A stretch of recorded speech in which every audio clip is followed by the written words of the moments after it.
अजीज दोस्तों नमस्कार।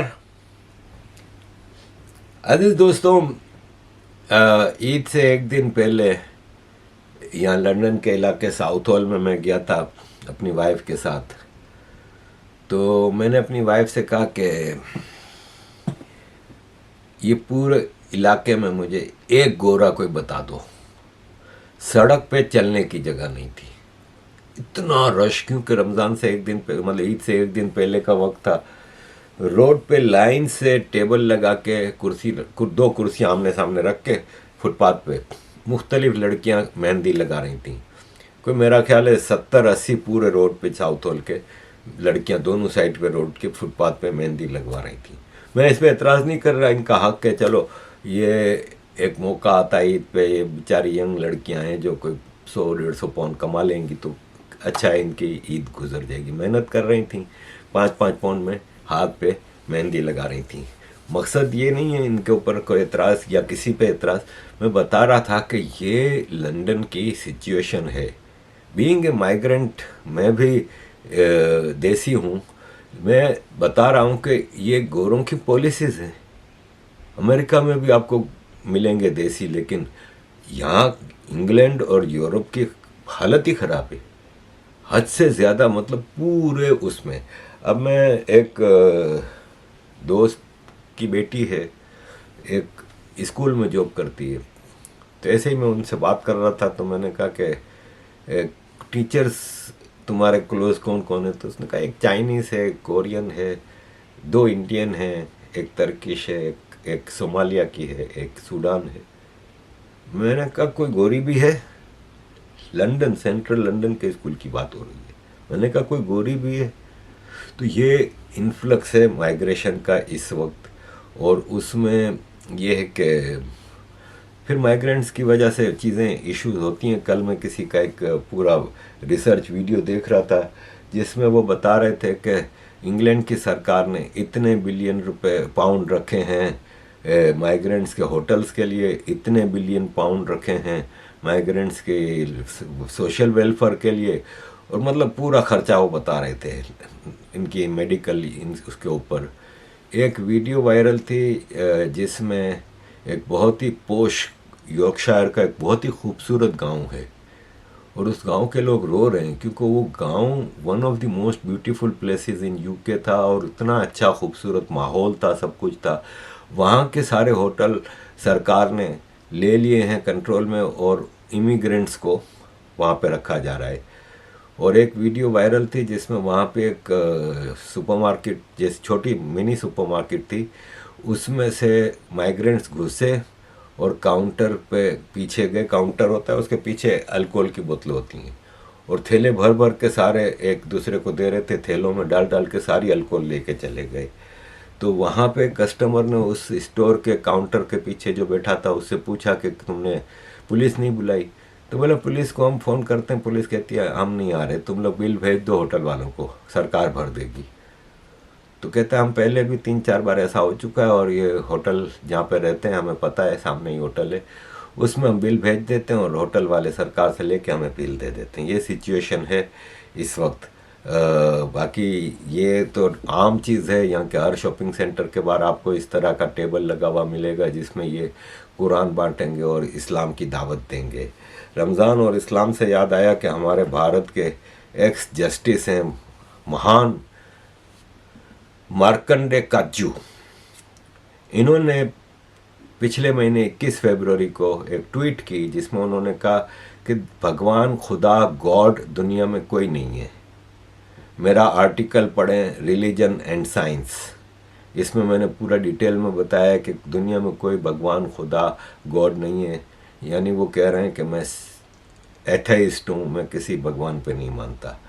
और उसके ठीक 1 महीने बाद, परसों 3 दिन पहले, इन्होंने ट्वीट की कि मेरी बीवी ने मुझे चाय ला के दी और मुझे मना करना पड़ा क्योंकि मेरा रोज़ा था। एक एथेइस्ट रोज़ा रख रहा है, लेकिन जब बात आएगी महाकुंभ की तो उनके अंदर का एथेइज्म जाग उठेगा।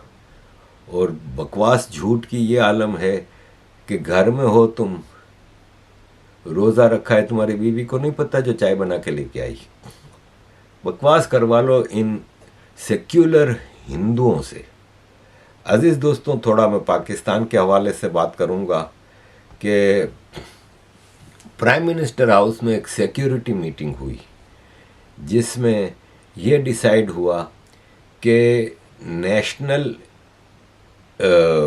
इश्यूज़ को ख़ास तौर पे आर्मी के हवाले से पॉजिटिव चीज़ें रखने के लिए ड्रामे और फिल्में बनाई जाएंगी, जिन पे ऐसे टॉपिक्स पे फिल्में और ड्रामे बनाई जाएंगी जिससे हम टेररिस्टों का मुकाबला कर सकेंगे और डिजिटल और इलेक्ट्रॉनिक मीडिया पे हम मुल्क दुश्मन प्रोपेगेंडा का मुंह तोड़ जवाब दे रहे हैं।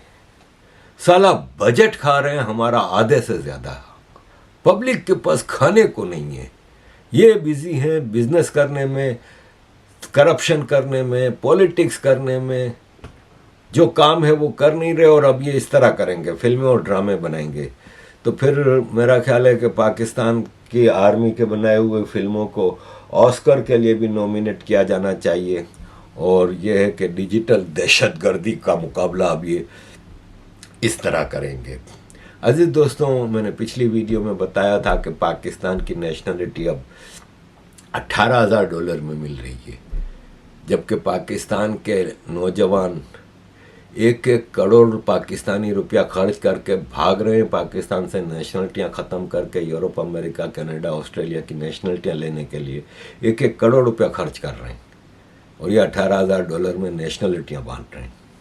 पाकिस्तानी गवर्नमेंट ने बहुत बड़ी अनाउंसमेंट कर दी है भाई। पाकिस्तानी गवर्नमेंट अब पाकिस्तान की सिटीजनशिप जो है ना ऑफर करने जा रही है। सिटीजनशिप बाय इन्वेस्टमेंट प्रोग्राम के थ्रू आपने करना क्या है, आपने सिर्फ $18,000 जो है स्टेट बैंक ऑफ पाकिस्तान में जमा करवाने हैं और आपको सिर्फ 3 महीने का प्रोसेस लगेगा और 3 महीने में आपको पाकिस्तान जैसे खूबसूरत मुल्क की जो है सिटीजनशिप मिल जाएगी। और इसमें कोई भी रुकावट नहीं है। अगर कोई इंडिया से जो है ये बोलता है कि यार हमारे रिश्तेदार, हमारे अबाओ अजदाद आजादी के टाइम पे जो है ना पाकिस्तान मूव हो गए, हमें उनकी बहुत याद आती है, हमें उनसे मिलना है, तो वो भी जो है अप्लाई कर सकते हैं। अफगानी जो है अगर पाकिस्तान आना चाहते हैं वो भी अप्लाई कर सकते हैं। बहुत जबरदस्त ऑफर है। ये वीडियो जो है अपने रिश्तेदारों और जिनसे आप प्यार करते हैं उनके साथ लाजमी शेयर कीजिएगा। अजीज दोस्तों, ये पाकिस्तान में जो वो होते हैं ना, क्या कहते हैं, जो फरौन बने हुए होते हैं, जो अपने आप को खुदा बन के पाकिस्तान में रूल कर रहे होते हैं, जैसे राहिल शरीफ। कितना शुक्रिया राहिल शरीफ, हर रोज़ आपको हर जुमले में हर आदमी शुक्रिया राहिल शरीफ बोलता था।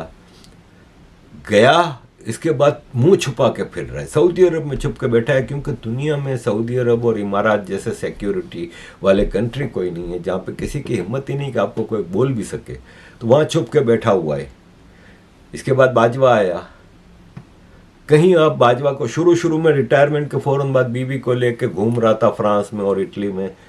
इसके बाद ऐसा छुप के बैठ गया है क्योंकि उसका जो हशर हुआ था, ख़ास तौर पे एक बदतमीज़ गिरोह जो है पीटीआई का, पूरी दुनिया में ऐसे लोगों को ताड़ता है।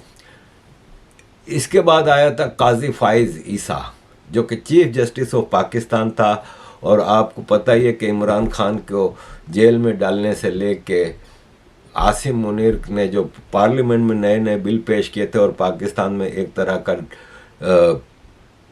सिविलियन मार्शल लॉ ला के आए थे, वो बिल पेश किए गए थे और कोर्ट में नए नए रूल्स लाए गए थे। काजी फाइज ईसा चीफ जस्टिस पाकिस्तान था उस वक्त। रोज़ अखबार की टॉप पे हेडलाइन होती थी, न्यूज़ में टीवी पे टॉप की न्यूज़ होती थी। रिटायर हुआ, इसके बाद लंदन आया तो इसके पीछे पीटीआई वाले लग गए, तो अब इसने अपना गेटअप चेंज किया है ताकि ये फिर सके। आप देखें शक्ल इसकी पहचानी नहीं जा रही, इतना चेंज लाया है, कितनी मेहनत की बेचारे ने, दाढ़ी ख़त्म की, हेयर स्टाइल चेंज किया, चश्मे चेंज किए, पूरा गेटअप चेंज करके घूम रहा है, अब फिर नज़रों में आ गया है। तो ये लोग जब खुदा बन के घूम रहे होते हैं ना, तो भूल जाते हैं कि बाद में इनको क्या फेस करना पड़ेगा। अभी ये बैठा है ना हाफिज़ आसिम मुनीर, रिटायरमेंट के बाद इसका क्या हाल होना है ये भी आप देखिएगा। अजीज़ दोस्तों, थोड़ा भिखारियों की बात हो जाए। पाकिस्तान को सुल्तान अजलान शाह कप में कर्जे की वजह से यानी हॉकी टीम के ऊपर जो कर्जा है उसकी वजह से इनवाइट नहीं किया गया। अजीज दोस्तों, पाकिस्तान के उम्रा पे जाने वाले जो यात्री हैं उनको अब लिख के डिक्लेरेशन देना होगा सऊदी गवर्नमेंट को कि वो सऊदी अरब में भीख नहीं मांगेंगे। और ये बिल्कुल हकीकत है कि ये भीख मांगते हैं। और इस वजह से मतलब आप ये देख लेना कि मदीना है, ये मदीना में एक बेचारी कोई यात्री है, शायद इंडोनेशिया मलेशिया से कहीं से, इसको लूट रहे हैं ये लोग। किस तरह लूट रहे हैं आप ये देखें। ये पूरा का पूरा ऑर्गेनाइज्ड एक ग्रुप होता है। और सऊदी बेचारे कितनी पुलिस लगाएंगे इनके पीछे कि ये किसी के कंट्रोल में नहीं आते। आप ये देखें कि इस औरत को नंगा करके छोड़ा है, एक एक चीज़, इसके भार, इसकी ज्वेलरी, इसका बटुआ, सब कुछ छीन के सब भाग गए। ये ऑर्गेनाइज्ड क्राइम है। और आप सोचें कि उम्रेज पे जाने के लिए लाखों रुपया खर्च होता है। ये पूरा एक ऑर्गेनाइज्ड ग्रुप होता है, जो कि गैंग होता है, जो इन लोगों पे इन्वेस्टमेंट करता है, इनको भेजता है वहाँ पे चोरियां करने के लिए, भीख मांगने के लिए। सऊदी अरब में सबसे ज़्यादा सर तन से जुदा की सज़ा भी पाकिस्तानियों को इसलिए मिलती है कि यहाँ से ड्रग्स लेके जाते हैं। और सऊदी अरब में ड्रग्स का 1 ग्राम भी पकड़ा जाए तो सर तन से जुदा की सज़ा है। तो ये पूरे ऑर्गेनाइज्ड गैंग होते हैं जिनको भेजा जाता है और वहाँ पे ये इस तरह की हरकतें करते हैं।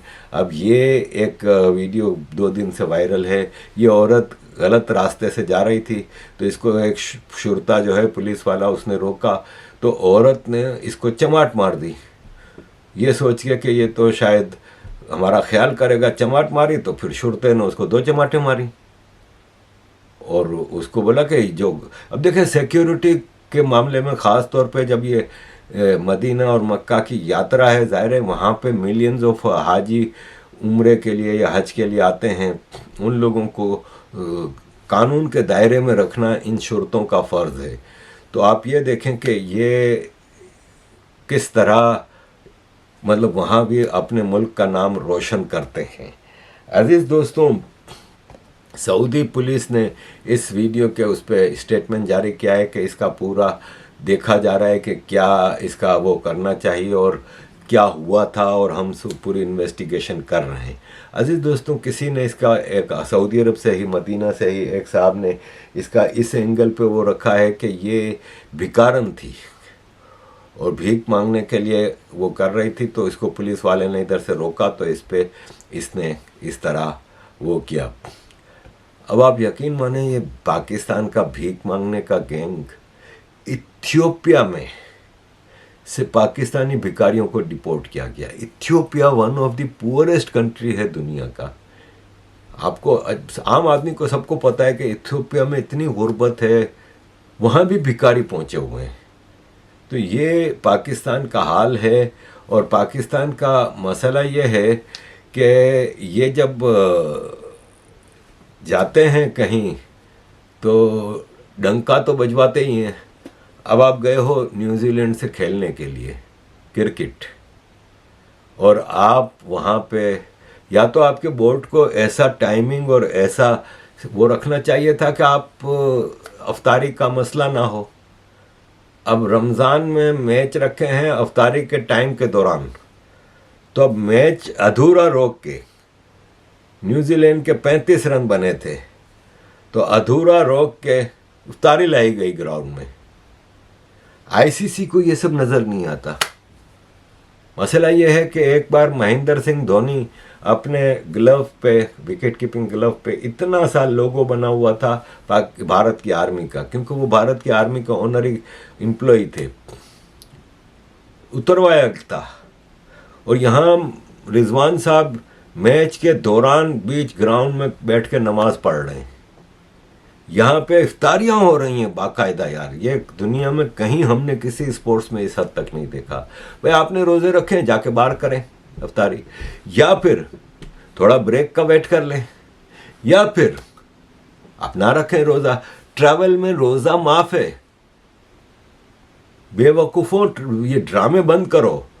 सफर में रोजा माफ से मतलब यह है कि आप सफर से वापस जब अपने घर जाएं तो वो रोजे रमजान के बाद रख सकते हैं। ये ड्रामे करने की क्या जरूरत है? लेकिन ये है पाकिस्तान की टीम। अजीज दोस्तों, पाकिस्तान का जब मैं हाल बता रहा हूं तो मैं आपको ये बता दूं कि पाकिस्तान सिर्फ पंजाब है। पाकिस्तान का जो पूरे पाकिस्तान की इनकम होती है ना, इसका डिवीजन होता है। पूरे पाकिस्तान की इनकम फेडरल गवर्नमेंट रखती है और फिर इसका डिवीजन होता है। तो डिवीजन होता है आबादी के लिहाज से। कंट्रीब्यूट चाहे कोई कितना भी करे, अब सिंध है वो 50% से ज्यादा कंट्रीब्यूट करता है, पंजाब 20-25% कंट्रीब्यूट करता है, लेकिन 58% पंजाब ले जाता है क्योंकि पंजाब अपनी आबादी 58% शो करता है। ये तो पंजाब प्रोविंस ले जाता है, ठीक है। अब जो फेडरल गवर्नमेंट के भी बजट हैं उसमें से तो कम से कम आप शर्म करो कि बलूचिस्तान और सिंध इतना कंट्रीब्यूट करता है, आप उसमें इन्वेस्टमेंट करो। लेकिन कोई नहीं। ये पाकिस्तान के हाईवे का नेटवर्क है।